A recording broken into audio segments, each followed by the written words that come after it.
E aí, minha gente, tudo bem? De volta aqui com vocês com mais uma videoaula. Vamos aqui atualizar a nossa playlist de finais e vamos trazer aqui, estamos trazendo para vocês o final de Rei e Torre contra Rei e Bispo, um final importante para todos nós, por isso prestem atenção a esta aula, porque é importante saber como vencer aqui nesta posição e também como empatar. Já deixo claro para vocês que posições de ganho aqui são raras, excepcionais, e precisamos aprendê-las, entender como vencer aqui dentro deste final.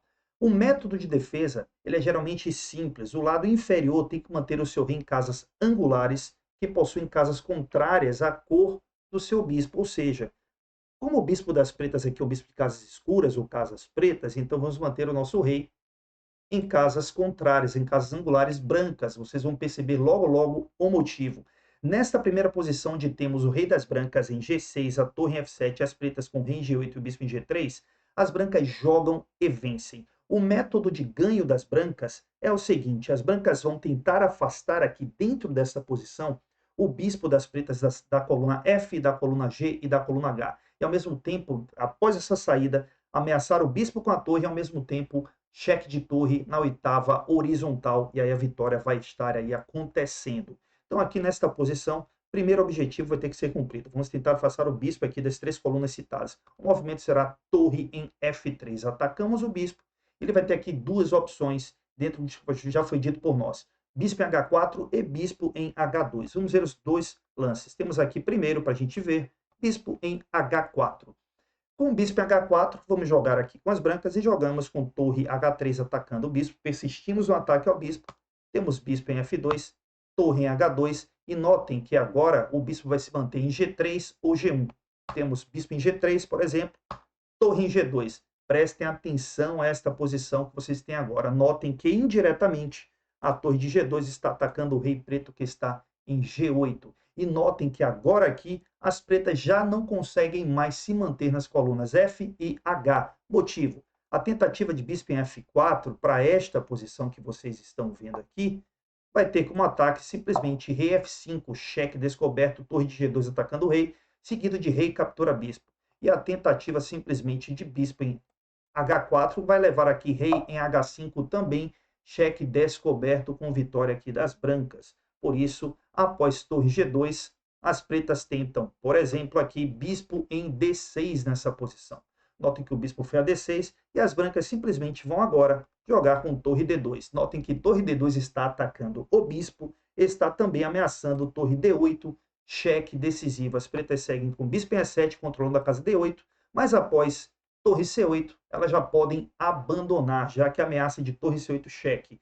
Vamos ver aqui o seguinte: a tentativa de rei F8 teria como golpe simplesmente torre C8 cheque, bispo D8, torre captura D8 com vitória provável das brancas. E a tentativa após torre C8 de bispo em F8, teremos simplesmente torre C8. Notem que agora temos uma posição de zug, ou seja, as pretas têm a obrigação de jogar, e após movimentarem o rei para H8, teremos aqui torre captura F8, checkmate com vitória das brancas. Mas vamos voltar aqui à nossa posição. Após torre F3, vamos ver agora simplesmente bispo em H2. O método é o mesmo. Vamos voltar a incomodar o bispo. Temos aqui torre em F2. Notem que torre F2, de mais uma vez, limitação do bispo à casa G3 ou à casa G1. Vamos ver aqui primeiro bispo em G3. Após bispo em G3, já sabemos que é um movimento feito aqui pelas brancas, ataque indireto ao rei com torre G2.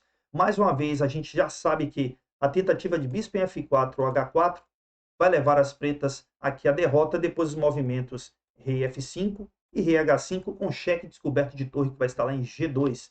Temos aqui então bispo em E5 e após bispo em E5, torre em E2 atacando o bispo. E notem que ameaça não somente ao bispo que tem E5, mas também a torre está atacando lá a casa E8.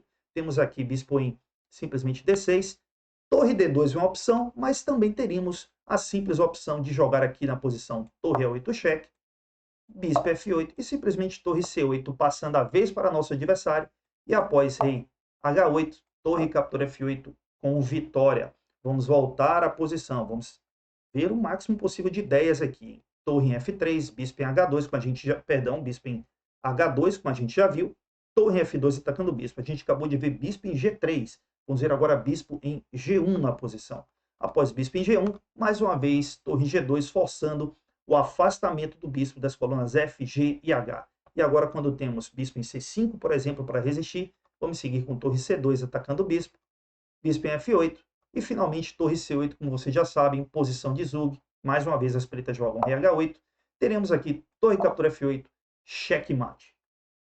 Observaram como vencer nesta posição? Geralmente o método de ganho vai seguir este caminho. Vamos para o nosso segundo exemplo. Este é o nosso segundo exemplo e nele vamos ver aqui as brancas com um peão a mais. As brancas jogam e ganham nesta posição. O lance das brancas aqui é simplesmente B7, sim, um sacrifício do peão que estava em B6. Mas cuidado, este peão ele está envenenado, meus amigos. Aqui, para este movimento, vamos ter aqui, para considerar dois movimentos possíveis por parte das pretas. Bispo captura B7 e rei A7. Já deixo claro que o avanço de B7 também tem como objetivo o movimento rei B6, que é vencedor. E lembrando que aqui, nesta situação, as pretas não vão ter esperança também. Então, após bispo captura B7, temos rei B6, bem simples, atacando aqui o nosso amigo que está em B7. Temos bispo C8, torre G8, e após rei em A8, vamos ter torre captura C8, checkmate. As pretas não tinham ou têm nesta posição realmente qualquer esperança. Vamos voltar à mesma posição e lembrando que temos o rei em A5, peão em B6, uma torre em G7 para as brancas, as pretas com rei em B8 e o bispo em F3. E vamos ver aqui o B7, mais uma vez com ideia de rei B6 e o movimento agora das pretas sendo, obviamente, aqui rei A7, evitando o rei B6 e não capturando o peão, mantendo a posição. Mas mesmo após este lance, as brancas podem jogar com tranquilamente. Seguimos aqui com torre em C7. Notem que após torre em C7, se agora rei B8, por exemplo, na posição, teríamos rei B6 vencedor. Notem que bispo capturando peão, simplesmente torre captura bispo nessa posição. E as pretas também, as brancas estão também ameaçando aqui, torre C8, checkmate.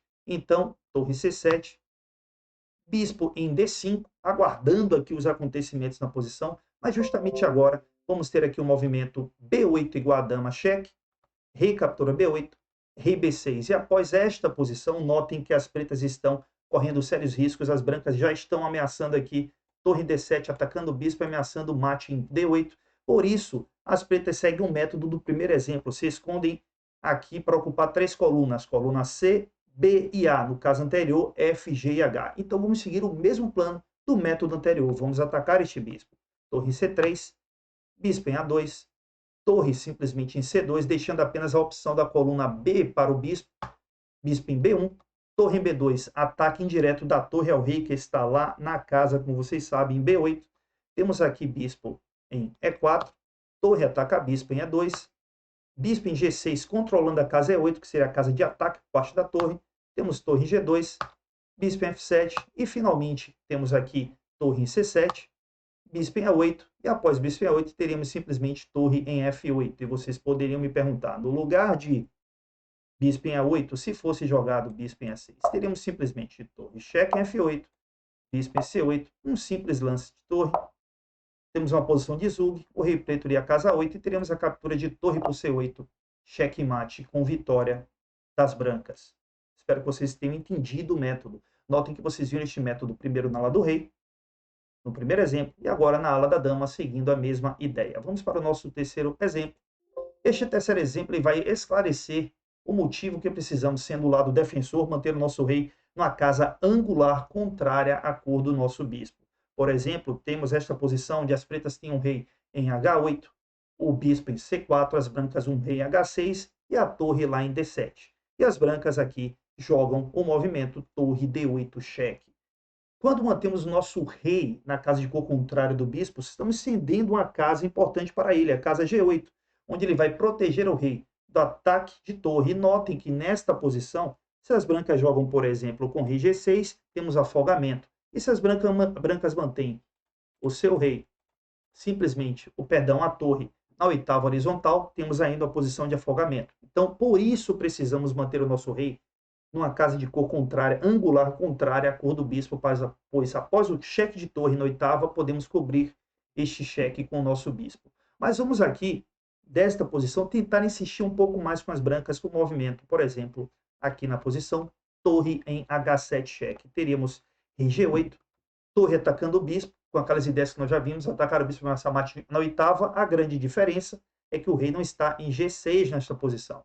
Então temos aqui bispo em D5, torre C8 cheque, rei D7. As brancas tentam afastar o rei das pretas da casa de cor contrária do bispo, ou seja, a casa angular que não tem a cor do bispo, onde vai facilitar a parte defensiva, as pretas. Mas já deixo claro a vocês, que vocês possam aqui, espero que vocês façam um teste dentro desta posição, mesmo com a situação que vocês estão vendo, as pretas conseguem segurar a posição.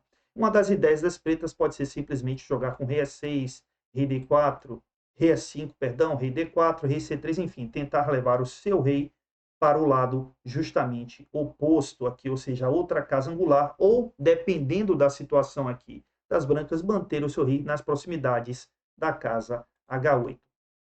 Peço para que vocês façam um teste e joguem esta posição para chegar à conclusão de que as pretas conseguem sim defendê-la. Espero que vocês tenham entendido os 3 exemplos, espero que vocês pratiquem os 3 exemplos e outras posições que podem surgir. Façam uso de software para jogar contra vocês ou até mesmo treinem com amigos para facilitar o entendimento destes finais. É extremamente importante que os finais sejam praticados para que a gente possa entendê-los, pois até mesmo para quem pratica, vai ser um pouquinho difícil vencer determinadas posições. E sem a prática, vocês podem ter apenas ideia, mas necessariamente não saber jogar dentro das posições. É isso. Espero que vocês tenham gostado do vídeo, espero contar com o apoio de vocês aí com os likes e comentários, que irei responder a todos eles, e até a nossa próxima videoaula. Valeu!